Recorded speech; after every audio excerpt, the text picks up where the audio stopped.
Here, welcome back to the Quick Speed Shop. I've got an emergency repair on my 95 Ford F250. I've got a bad wheel bearing on the left front here. I'm going to tell you why I know. First of all, when I drive down the road, I hear a whoa, whoa, whoa, whoa, whoa, whoa, whoa, whoa, whoa, whoa, whoa, whoa, whoa noise with it. And it's not a tire noise. Sometimes they have cupping tires that make that noise. We've got really nice tires that are worn evenly, so I know it's not that. So I've gone here, removed the hubcap, and if we listen, you always hear a little bit of drag noise from the brake rotor, but there is a dirty bearing noise is all I can describe. It's like a rough, like roar noise in here. If you listen closely, let's see if we can hear it.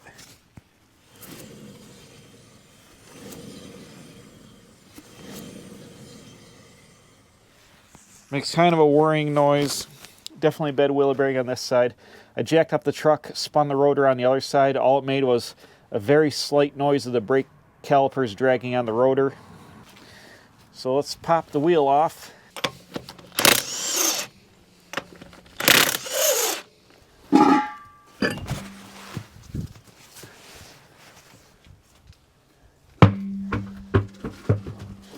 don't know if I can hear it this time. Yeah, there's definitely a noise. Sometimes you can feel if the rotor is loose. It seems to be pretty tight. But to get this off here, I've got to remove the brake caliper bracket, then take the dust boot off and the nut, remove the rotor, pull the bearings out, change the rear seal, the rear bearing, probably the rear race. The front bearing didn't come with a race, so it must be in the rotor, I would assume, and not changeable. Dust cap looks okay.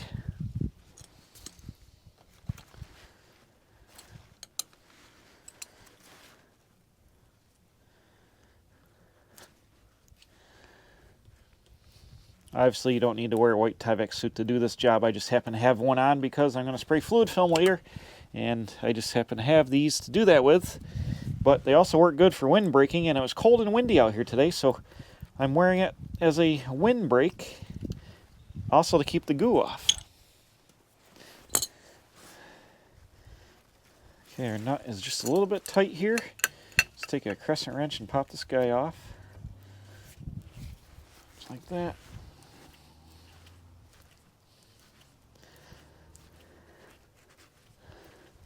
Don't really see any rust or anything in this outer bearing, so it's probably the inner bearing that's bad. I'm going to guess that the seal probably failed on the back of the rotor and let some dirt into it and made the rear bearing go bad, but we'll see in a second here. You can pull the front bearing out right now. There's a washer.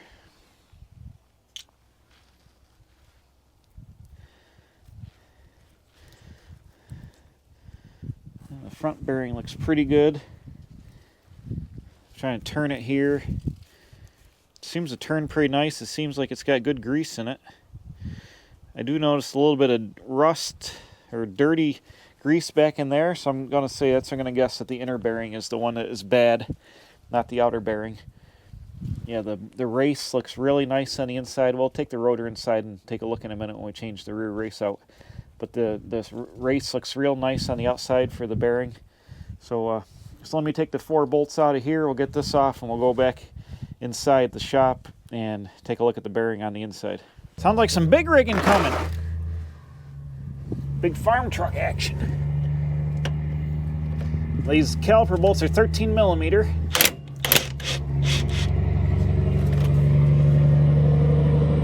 Man, that's some big rigging right there, baby. Holy shamoly. I've got good grease on my caliper bolts, so they're working and sliding very nicely. Coming right out. Boom. I'll re-grease everything when we put it back together. Let's use our pry bar to put a little force on the pistons here. This truck has dual pistons because it's a 3/4 ton. I think the half tons are single piston maybe.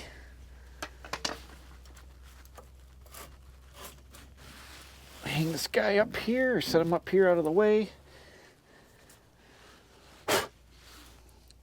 Got our pads. They're on little stainless steel, little stainless steel clips.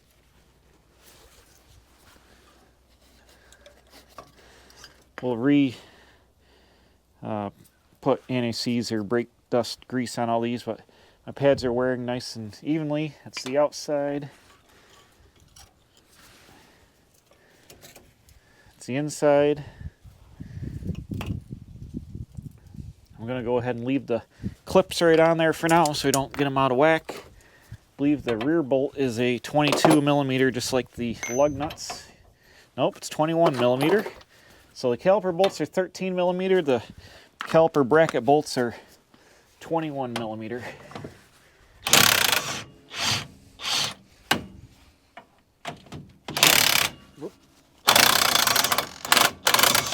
Easy now. So it probably would have been smart to leave the to leave the rotor nut on, but since we're already there. Oh, you can already see all this dust on the inside in the seal like that. It was rubbing, the dust shield is rubbing. Well, actually, dust shield is rusted and fallen off. You can see it's barely, it's missing. I might take these little 10 millimeter bolts out and just get rid of this because it is not doing anything. I didn't realize that was missing, or I could have bought a new one, but that's okay. Now let's take the rotor inside. And actually, that was wearing into the rotor surface. I wonder if that could be our noise.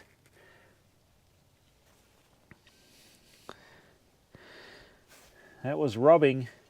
Here, there's some rust behind this plate that can make a rubbing noise. Oh, our rotor's looking not too bad. But since I have the bearings already, we're going to go ahead and replace the bearings and the seal just because we can. And go in the shop and look, but that could be the source of my noise right there. Actually, these are 8 millimeter. Run them guys out and get rid of this dust shield that's rusted away, and it has significant rust behind it, pushing it out into the rub on the rotor surface itself. That could be the noise of the issue, but we will see that in a second. Okay, we got our rotor in the shop here. Just going to clear a little of this grease out of here. See if we see anything. That dust shield has worn a huge groove in the back of this rotor. I wonder if that could be the noise. The rear bearing feels like maybe it's got a little bit of noise in it, a little bit of, not noise, what I'm trying to say, a little bit of slap in it. So I've got some new bearings here. I got a Timken bearing. Where's the part number? SET 47. That should be the inner bearing, and it comes with a race. Here, we'll take a look and see if it matches up. Looks like it does. The front bearing, which is this Timken number, 15101. The front bearing does not come with a race, which is I find curious. Then I also have the seal here, which is a, whatever part number this is, WS4160. That's the inner seal. We'll line that up here. I believe, it's hard to tell with the rust creeping around here, but I believe this is the correct inner seal here. I'll lay it on there. The inner diameter looks correct, so I'm going to guess that's the right seal. Now, make seal removal tools, which I have one somewhere, and they kind of wreck the seal getting them out. And I'm a little dubious that I'm always dubious of wrecking the seals, because if you end up having a mistake and needing to use the proper or replace the one, you know, it's kind of difficult when you've ruined it. And if I had that tool, we could use it right now, but here we go.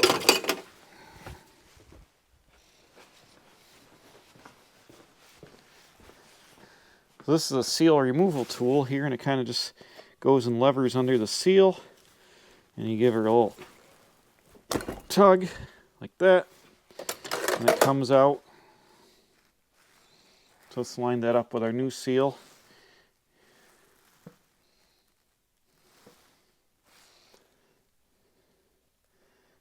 That appears to be the correct one, so we'll set that guy aside. The old seal aside. Try to get some of this old grease out of here without making a mess. Don't put your greasy hands all over the rotor, but we will clean that up. We'll brake clean before we reassemble it. Oh yeah, you see here? There is rust. You see the rust on this rotor? And there is also probably wear marks on the inner bearing race that are going to be hard to see. But the front race, if you saw outside, was nice and smooth and shiny. This race is discolored.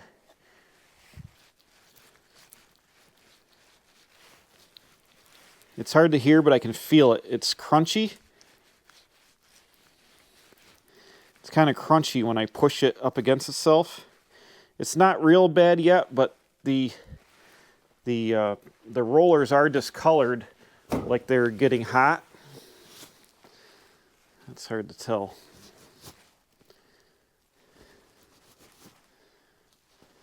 Hard to tell here. But there's a discolored mark there.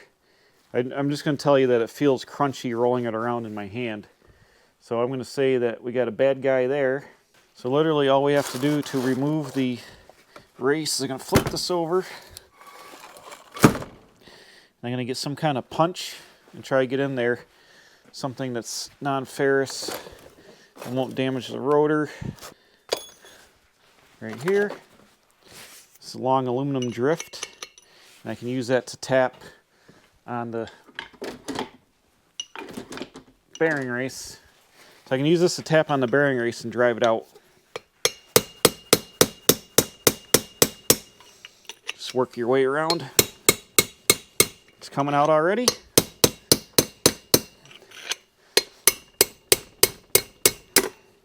Boom, like that.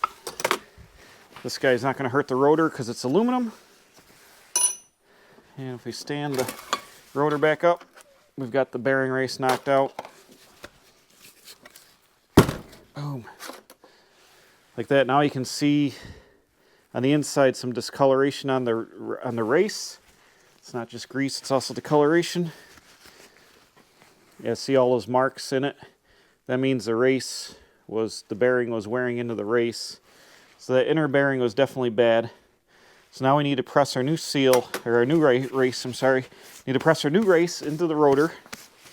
And I can drive it back in using that aluminum drift. That once again won't hurt anything. I'm going to try to get all the dirty grease out of here. So this guy's going to go back in here. Actually, we can use the old race. Actually, we can tap on the old race, kind of use it to start the new race in. Make sure it's getting started straight.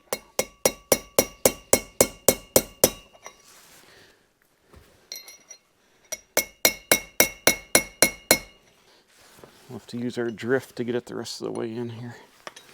You guys can see what I'm doing.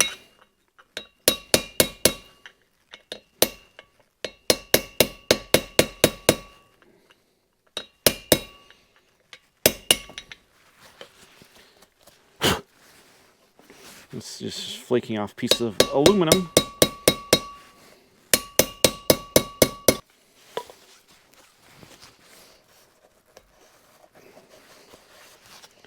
Clean out the little burrs of aluminum.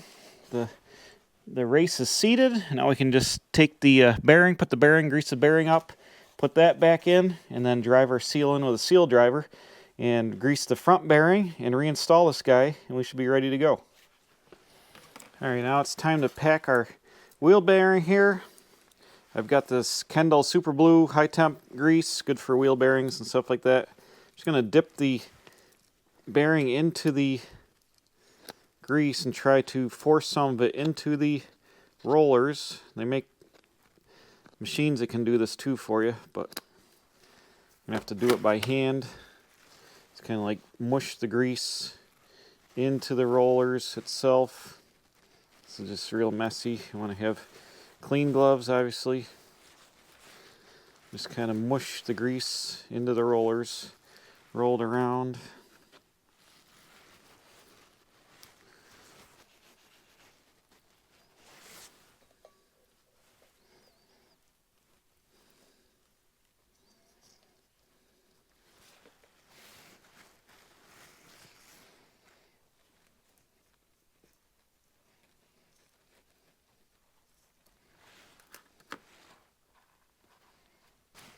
Now we can apply our axle seal, or rotor seal. Just kind of lay that in there. They have a seal driver kit, which is basically just a little aluminum arbor with a bunch of plastic drivers on it. Looks like this. They got a bunch of different sizes. This one should be big enough to press in here. We can lightly tap it down until the seal goes in there. We've got her started just a little bit crooked. Oop. Sometimes it's difficult to get it seated all the way.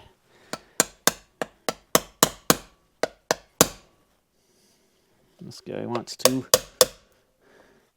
not go in straight.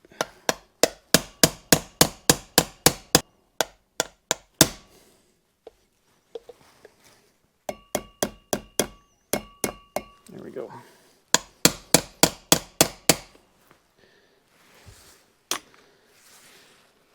Once again, I can use my brass drift or my aluminum drift, and I can tap on the seal. You gotta be careful, a little bit more careful on this one. But get that guy down in there. To take a little bit of grease and wad it under the seal on top of the bearing, just to make sure that whole space is filled right in good with grease. Nice and greasy.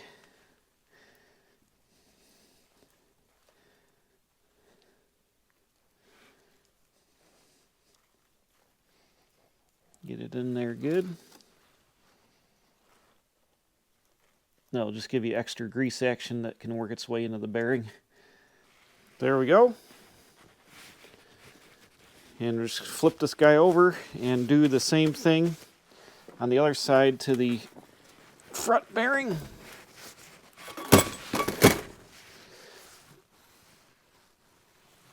Since they don't give you a race for the front, you just got to reuse what you got.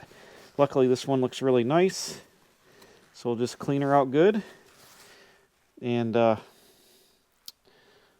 my front bearing go? I'll take the front bearing here. I'll do the same thing. I'll pack the grease in here, and then this guy will drop down in here like that, and we'll have a new outer bearing installed. I'm going to remove that dust shield from the knuckle since it's rusted away, and that won't rub on the inside of the rotor, and then we'll stick this guy back on there, and we'll be ready for action. Alright, I went and I cleaned up the knuckle here off camera. I took off the rusty dust shield, and I wire wheeled all the scale and stuff off the leaf, the coil spring and the knuckle, and blew some flat black paint on it, which is still drying. But when I fluid film this for winter, it'll help bite right into that flat black paint. I've cleaned all the spindle up really nice. I've got grease on my bearing, a little bit of grease on my seal. So I'm just going to slide this guy right onto here. Boom, and seat it like that. Then I've got my freshly greased front bearing. Just going to go ahead and put a little dab will do you there on the spindle. Push the bearing on there. Now we can get our washer, which I'll wipe off to get new grease on that. And our nut. When we clean the washer off, there's an indentation or a flat on it, depending on what type of spindle you got. What type of vehicle. Ford here uses like a double D. Like that, double D there. And it goes, boom, right back on there. And we'll take our nut. I like to run these down kind of snug by hand, spin the rotor around, and then maybe back it off just a little bit if it feels too tight. You don't want to crank it or put it on with impact or anything like that, because it'll be too tight for the bearings. I just like to get the thing seated with a crescent wrench to seat the bearing. Trying to keep everything clean at this point. Kind of tighten it down, kind of seat it, roll the rotor around. See how it feels. It actually rolls pretty nice. Let's see if we can get any more into it. That seems to be about it.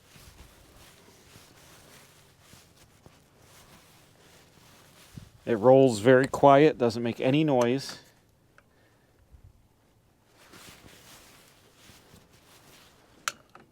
we go, just a little bit more. Now this keeper will go back up here and line up with the cotter key.